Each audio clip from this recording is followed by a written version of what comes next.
Žinios. Ostračiūgirio žinios. Taigi, Ostračiūgirio pabrango mokesčiai ir šiaip visas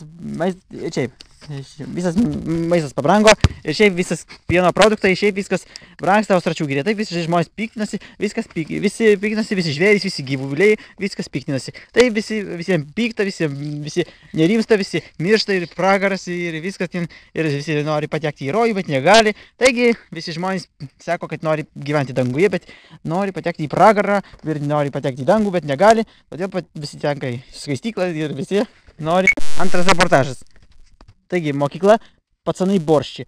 Mokykloje ten kilo konfliktas, nes mokinys pasipriešino mokytojui. Ir tenai nuėjo pas direktorį ir tenai direktorė iškvietė tėvus ir tėvai atvažiavo ir tenai tą mokyklą pacanai borščiai, varabėjais vorup. Tenai tą mokyklą atvažiavo tėvai, surinko jo šmutkis ir išvežė į policijos. Ir tenai tą mokyklą atvažiavo tėvai, padarė tėvų susirinkimą ir tada mokinys labai užpyko ant tėvų ir mušė juos diržu. Tėvus. Toliau per kriminalus. Kriminalai! Sveiki čia susirinkę. Kriminaluose itin keistas įvykis, kai sūnus tėvus mušė diržą. Apie jį plačiau apžvelgs komentatorius iš Rygos Saulius Vapsvaitys. Labą dieną!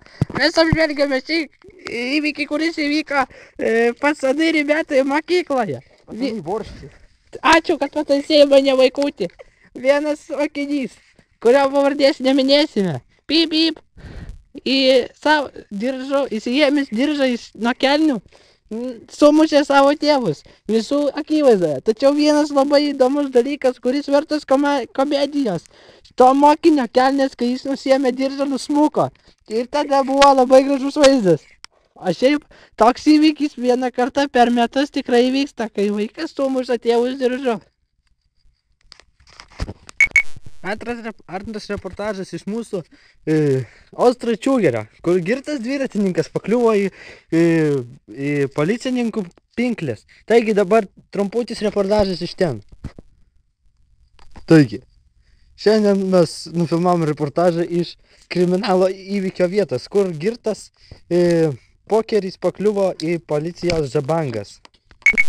Blet, 4 imputis. Nu kur, 4 imputis, aš da mašinų važiuot galiu. Kaip vardas? Pokeris. Kur registruotas? Ostračiūgirį, kažina kur. Dokumentus turite? Nichuja. Nu, aik tu nahu. Trečias reportažas nuo parduotuvės Ostračiūgiryje, kur girtuokliai siautėja. Taigi dabar įjungiame ten mūsų kameras ir pamatysite tikrai komiškų vaizdų. Pristatau savo naują reporterį Saulių Vapsvaitį. Labą dieną, vyrai! Štai šiandien vėl mes susitinkame prie parduotuvės Ostračiūgiryje.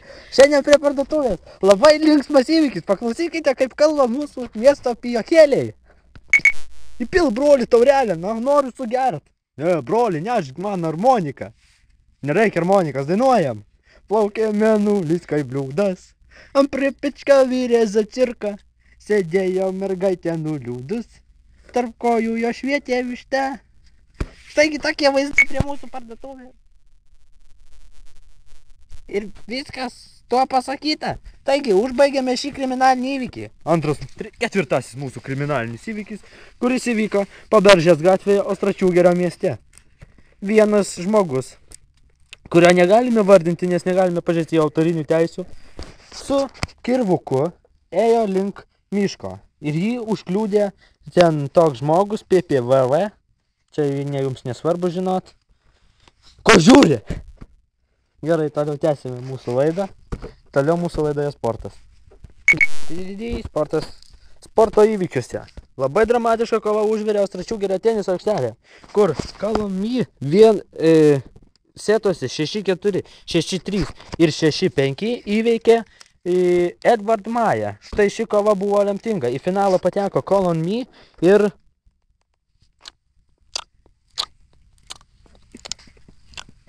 kokia? Kita. Edvard Maja. Пацаны, ребята, вот. Пацаны, борщи. Борщи, вас, спасибо. Ай, пошла вы все на. Спорта бейгана. Orai. Šiandien Ostračiūgiryje gali trumpai palyti. Gali būti griaudinti perkūnija, gali būti sniego, gali būti pacanai boršči, gali būti varabiai svorup, gali būti vėjas stiprus, gali būti kaip perkūnijos, gali būti kaip 25-650 stiprumo gradusų, gali būti kaip graužtas, gali būti vėjas kaip gali būti šaltys, gali būti labai maroznas, gali būti labai karštys daug, gali tvankumas, gali būti perkūnija, labai škvalas Ostračiūgiryje. Taigi, oras daugtas gali būti, kad bomžai siautės prie Ostračių. Taigi, visą gerą.